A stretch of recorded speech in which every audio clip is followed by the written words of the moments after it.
დიდი მადლობა მინდა მე სამბოს ეროვნულ ფედერაციას გადავუხადო, რადგან დაგვთანხმდა შეხვედრაზე ჩვენ ორი კვირის უკან დაგიკავშირდით და დიდი მადლობა რომ მოგწამდით.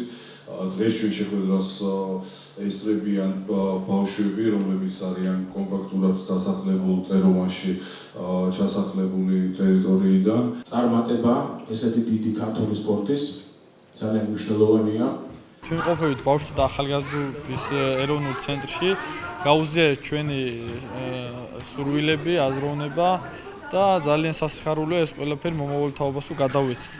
დღეს ბავშვთა და ახალგაზრდობის ეროვნულ ცენტრში გქონდა შეხვედრა ჩვენს სამბისტებთან. სულ ცოტა ხნის წინ იაპონიაში გამართულ მსოფლიო ჩემპიონატზე მათ ძალიან დიდ წარმატებას მიაღწიეს. ბავშვები ძალიან ბედნიერები და გახარებულები იყვნენ. ეს შეხვედრა სპორტსმენებთან ეს პროექტი მომავალ წელსაც გაგრძელდება და ესეთი პროექტები მნიშვნელოვანია ჩვენი მოზარდების და ახალგაზრდების ჯანმრთელი ცხოვრების წესის პოპულარიზაციისთვის და შემდგომში მათი სპორტის სხვადასხვა სახეობაში ჩაბმისთვის.